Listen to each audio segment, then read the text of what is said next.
कभी किसी पक्षी को घोंसले की नींव बनाते देखा है? अथक परिश्रम करके तिनका तिनका बिटोर कर वो पक्षी अपना घोंसला बनाता है, अपनी संतान के लिए एक सुरक्षित घर बनाता है।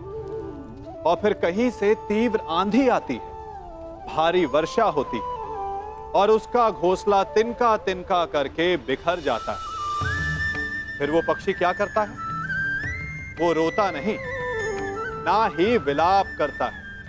वो बिना विलंब करे फिर से अपना घोंसला बनाना प्रारंभ कर देता है और सफलता पाता है। फिर हम क्यों छोटी छोटी असफलता से भयभीत होकर परिश्रम करना छोड़ देते हैं? एक बात सदा स्मरण रखिएगा, हर वृक्ष कुल्हाड़ी की एक मार से नीचे नहीं गिरता, हर चट्टान घन के एक प्रहार से नहीं टूटती। सफलता पाने के लिए अनावरत परिश्रम करना ही मात्र एक मार्ग है।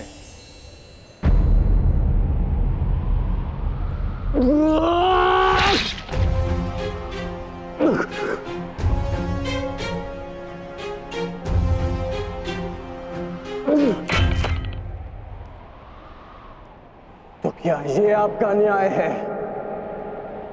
क्या इसीलिए आप मुझे मोरपंख हो जाने के लिए कह रहे थे?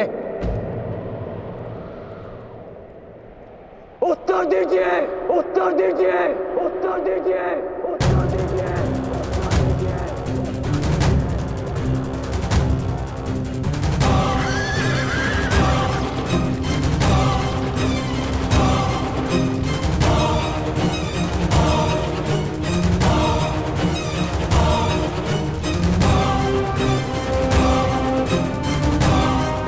उत्तर दीजिए माधव।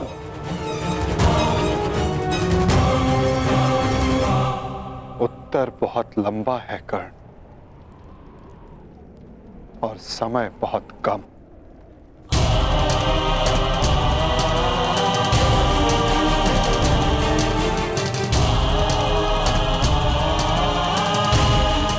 परंतु अपने मित्र के प्रश्नों का उत्तर मैं अवश्य दूंगा।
कुछ प्रश्न ऐसे होते हैं मित्र, जिनके उत्तर सबके सामने नहीं दिए जाते, जो केवल आत्मा से आत्मा को मिलते हैं।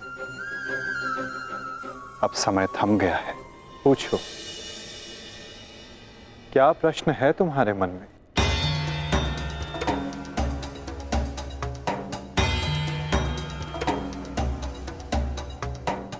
आप तो सारथी हैं ना, अपने रथी का मन पढ़ लेते हैं, तो पढ़ लीजिए। मैं पहले भी कह चुका हूं मित्र, मुझे तुम्हारे मुख से सुनना अच्छा लगता है। तो सुनिए, बताइए माधव, ऐसा क्यों होता है कि जो परिवर्तन की चाह रखता है उसे समाज का क्रोध क्यों सहना पड़ता है? समय तो स्वयं बदलता है ना, तो वो परिवर्तन का विरोध क्यों करता है? परिवर्तित होना समय की प्रकृति है मित्र, और परिवर्तन का विरोध करना अधिकतर लोगों की प्रकृति।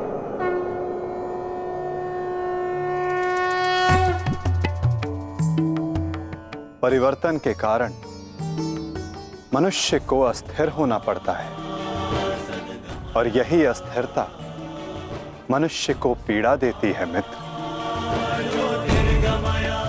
इसी कारण समाज परिवर्तन के विरुद्ध खड़ा होता है, परिवर्तन करने वालों को पीड़ा देता है ताकि वो परिवर्तन के मार्ग से हट जाए। तो क्या इस विरोध के फलस्वरूप समाज को अधिकार है कि वो एक अबोध की हत्या करे? क्या दोष था मेरे भाई शौनक? यही कि उसने वेद पाठ किया, उसके लिए उसके मुख में पिघला स्वर्ण भर दिया गया।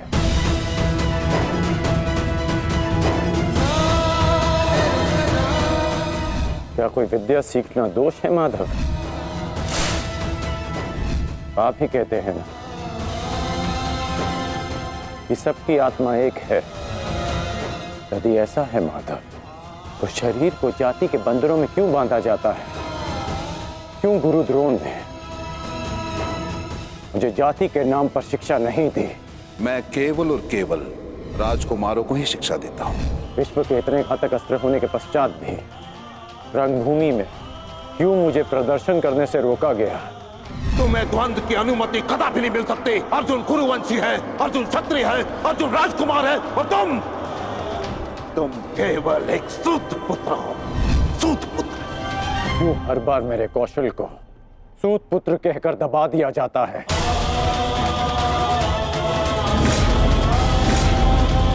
ठहरो, मैं एक सूत पुत्र से विवाह नहीं करूंगी। बताइए माधव, क्यों होता है मेरे साथ ऐसा?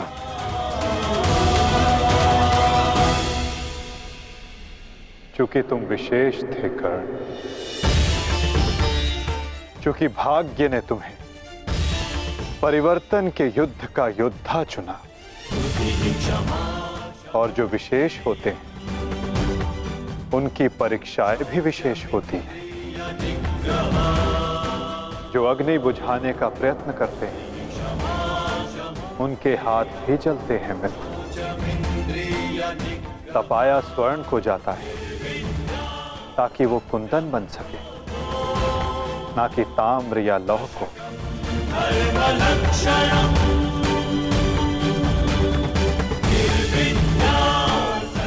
मेरी दृष्टि से देखो मित्र, आज तुमसे बड़ा पराक्रमी, तुमसे बड़ा शूरवीर और कोई नहीं मेरी दृष्टि में। अर्जुन भी नहीं मित्र। परिवर्तन की चिंगारी जो तुमने संसार में लगाई है मित्र, वो एक दिन सूर्य बनकर समस्त संसार को अलौकित करेगी, संसार को आशा देगी। परंतु मेरे जीवन में आशा की किरण आप थे माधव। आप मेरी प्रेरणा थे। फिर क्यों अन्याय किया आपने मेरे साथ? आप तो जानते थे ना कि मैं सूत पुत्र नहीं हूं। फिर क्यों सदा मेरे और अर्जुन के द्वंद्व को रोका आपने? आज भी युद्ध भूमि से दूर मुझे आप यहां ले आए। क्यों धर्म के रथ पर बैठकर आपने अधर्म का बाण चलाया? क्यों माधव?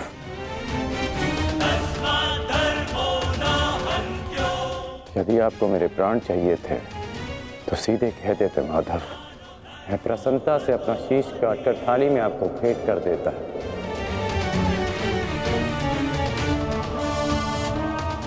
क्यों ये छल किया आपने? जब मैं रथ विहीन था तो क्यों मुझ पर प्रहार करवाया? क्या ये धर्म स्थापना है? क्या ये आपके अवतार का उद्देश्य है? बोलिए माधव।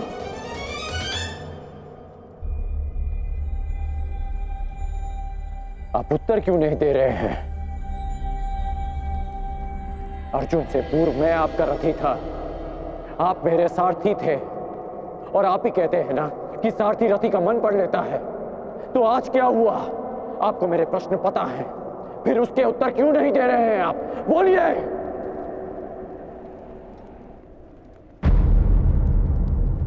सारथी और रथी भिन्न कहाँ होते हैं राधे? वो दोनों तो एक अंग होते हैं। जब एक सारथी अपने रथी के मन में उठने वाले प्रश्नों को समझ जाता है, तो क्या रथी को अपने प्रश्नों का उत्तर अभी तक नहीं मिला? मैं परशुराम तुम्हें श्राप देता हूं। जिस समय तुम्हें इन दिव्यास्त्रों की सबसे अधिक आवश्यकता होगी, उस समय तुम इसके अनुसंधान की विधि भूल जाओगे।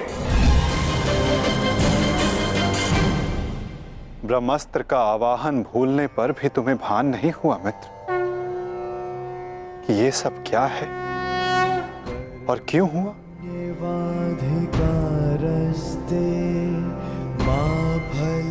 तुम्हें यहाँ खींच कर लाना मेरी विवशता थी मित्र। कर्म फल है दुर्भुः, ताकि परिवर्तन के इस शरीर पर श्रापों और पापों का बोझ उतारा जा सके।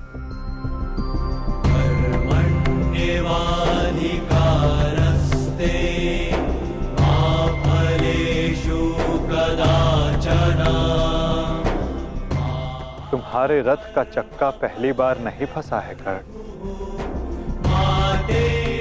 स्मरण है? पहली बार तुम्हारे रथ का चक्का कहां फंसा था?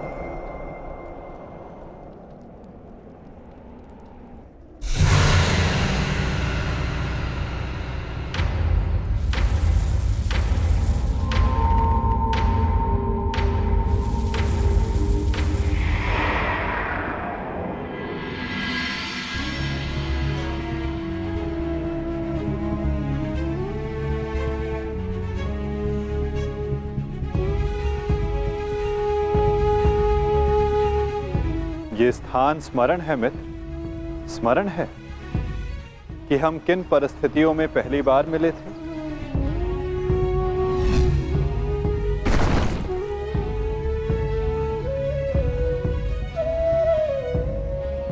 वर्तमान के कर्म भविष्य में फलदायी होते हैं अंगराज। कोई ऐसा कार्य मत करना कि भविष्य पीड़ादायी हो। कर्म मनुष्य के मार्ग चुनने से निश्चित होता है अंगराज। प्रश्न ये करना चाहिए कि मार्ग कौन सा चुना जाए, क्योंकि लक्ष्य उत्तम होने पर भी यदि मार्ग अनुचित हो तो लक्ष्य प्राप्ति असंभव है।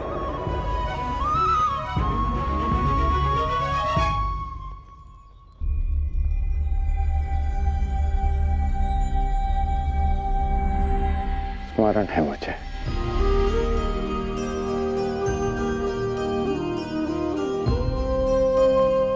मैं प्रारब्ध बदलना चाहता था मित्र, किंतु दुर्भाग्य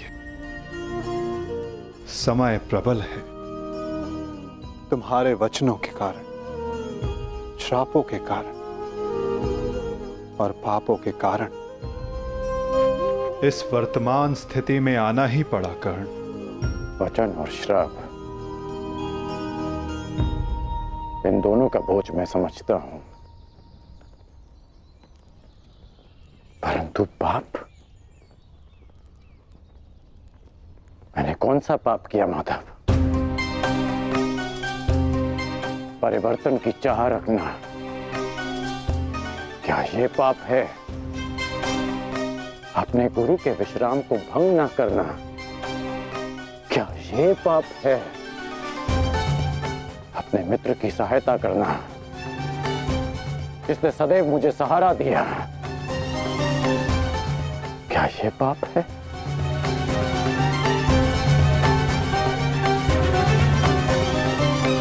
मौन क्यों हैं आप? बताइए। मौन, यही मौन तुम्हारा पाप था मित्र। तुम्हारी चुप्पी तुम्हारा अपराध था। पांचाली के वस्त्र हरण पर तुम्हारे शस्त्रों का मौन रहना अपराध था मित्र। होश में आओ दुर्योधन, तुम्हारा प्रतिशोध पूर्ण हुआ, मत करो यह अनर्थ। प्रतिशोध तो अभी आरंभ हुआ है मित्र, और अब इसके मध्य में तुम्हें भी नहीं आने दूंगा।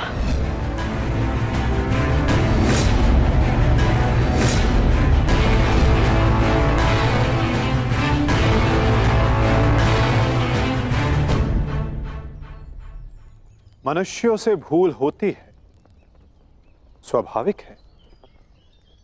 पांडवों से भी हुई, किंतु वो मौन नहीं रहे। पांडुपुत्र भीम, यह प्रतिज्ञा लेता हूं, पर यही जंगल तोड़कर तुम्हारा प्राण ले लूंगा दुर्योधन। आज्ञा दीजिए भ्राताश्री, हम इनका सर्वनाश कर देंगे। हाँ ज्येष्ठ, या तो हमारे प्राण ले लीजिए, या फिर हमें इनके प्राण लेने की आज्ञा दीजिए। अधर्म के विरुद्ध उन्होंने स्वर उठाया और इसी कारण मुझे उनके पक्ष में जाना पड़ा मित्र, और तुम मौन रहे, इसलिए मैं तुम्हारा साथ नहीं दे सका मित्र। संसार को दुष्ट आत्माओं के उपद्रव ने जितनी हानि नहीं पहुंचाई, उससे कहीं अधिक हानि महात्माओं के मौन ने पहुंचाई है मित्र।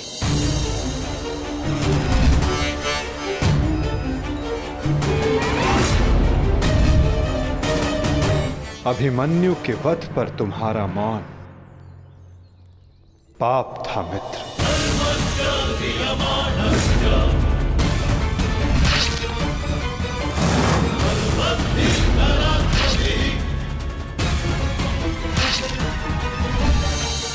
दुर्योधन के हर उठते स्वर पर तुम्हारा दबता स्वर अन्याय था। स्वप्न केवल ऊंचा और शुभ होना महत्वपूर्ण नहीं होता मित्र, उस स्वप्न को पूर्ण करने का मार्ग भी शुभ होना चाहिए। परिवर्तन की चाह में तुम अधर्म का हाथ थाम बैठे मित्र, ये तुम्हारा अपराध था। अपनी प्रतिज्ञा पूर्ण करने के लिए तुम दुर्योधन को मित्रता का वचन दे बैठे मित्र, ये तुम्हारा अपराध था। अमृत पाने की यात्रा तुमने विषधर के कंधों पर बैठकर की मित्र, ये तुम्हारा अपराध था।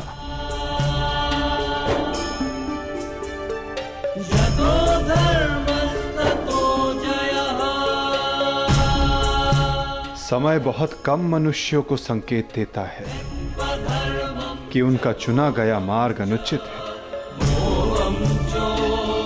मैंने भी तुम्हें कई बार संकेत देने का प्रयास किया मित्र, अवसर तुम्हें मिला था मित्र, कई बार मिला था, किंतु अपने वचन के कारण तुम सत्य के मार्ग पर ना आ सके मित्र, ये तुम्हारा अपराध था।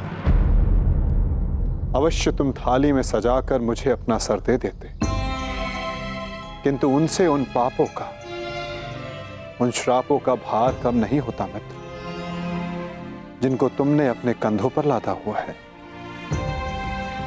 हम सब अपने चयनों का उत्पाद होते हैं मित्र, हमारे चयन ही हमारा प्रारब्ध निश्चित करते हैं, और आज इस पल का निश्चय तुम्हारे चयन ने किया है।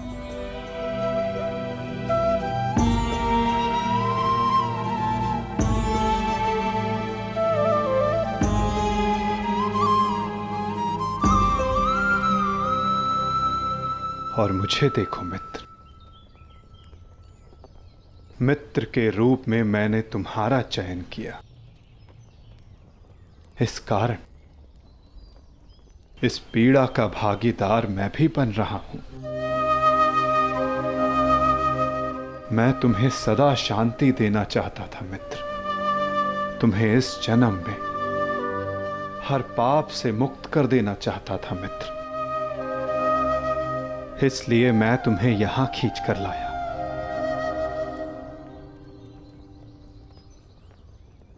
मुक्त हो जाओ मित्र, मुक्त हो जाओ कर्ण।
आपने उचित कहा है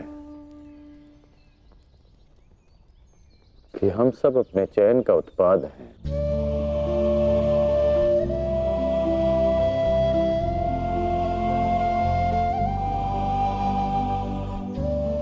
मेरा ये घाव भी मेरे चयन का परिणाम था। उसे आपने ले लिया माता, परंतु ये अवश्य किसी और के हिस्से में पीड़ा गई होगी।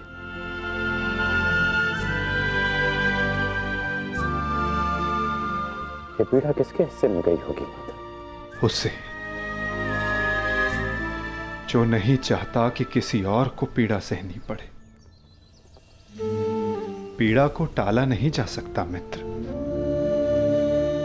किंतु बांटा अवश्य जा सकता है। एक मित्र ही मित्र की पीड़ा बांटता है।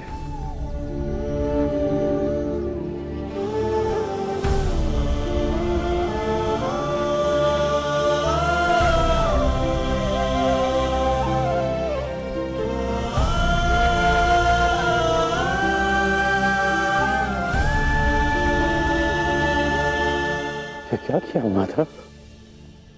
ये क्यों किया आपने? तुम उस राजसभा को भूल गए मित्र, भूल गए कि ये युद्ध मैं ही हूं और इस युद्ध में चलने वाला अस्त्र और शस्त्र भी मैं ही हूं मित्र। उन शस्त्रों से लगने वाला घाव भी मैं हूं और उन घाव का उपचार भी मैं हूं। इस युद्ध में विजयी होने वाला मैं हूं और मृत्यु का आलिंगन करने वाला भी मैं ही हूं मित्र।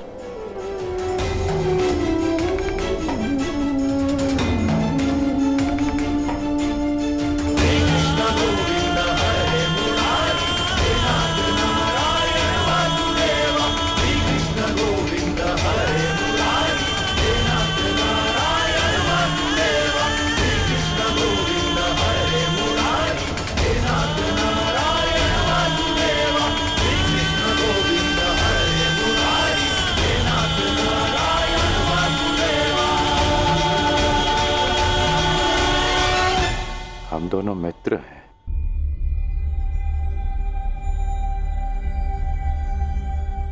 इस लोक को छोड़ने से पूर्व मैं अपनी पीड़ा अपने मित्र को नहीं दे सकता।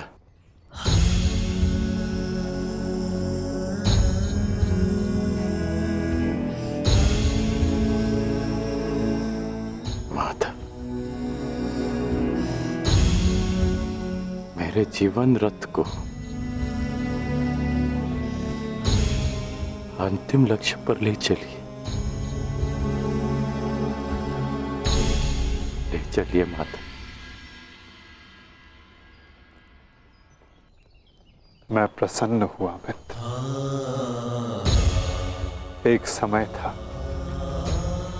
कि मैंने तुम्हें अपना रथी चुना था और मैं सदा चाहता था कि तुम मुझे अपना सारथी चुनो,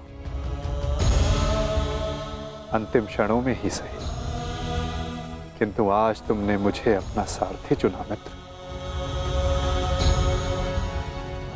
आओ मित्र, तुम्हें तुम्हारे लक्ष्य पर ले चलता हूं।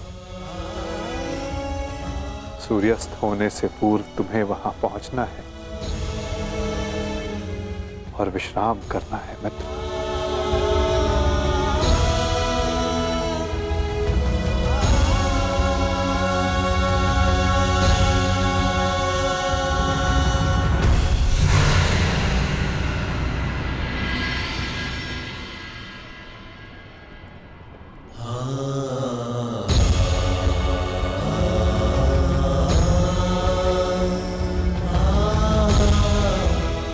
अपने चयन की नियति स्वीकार करने को सज्ज हो जाओ मित्र।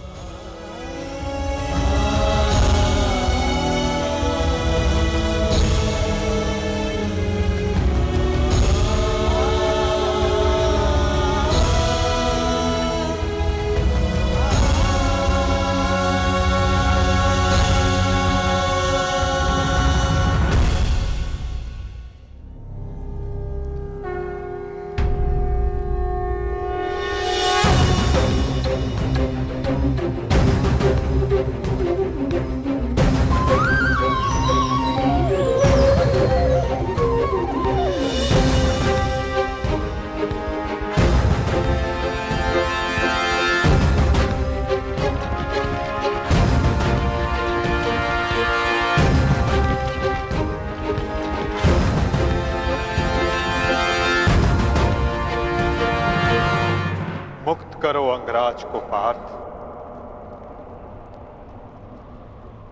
अंजलि का अस्त्र का प्रयोग करो।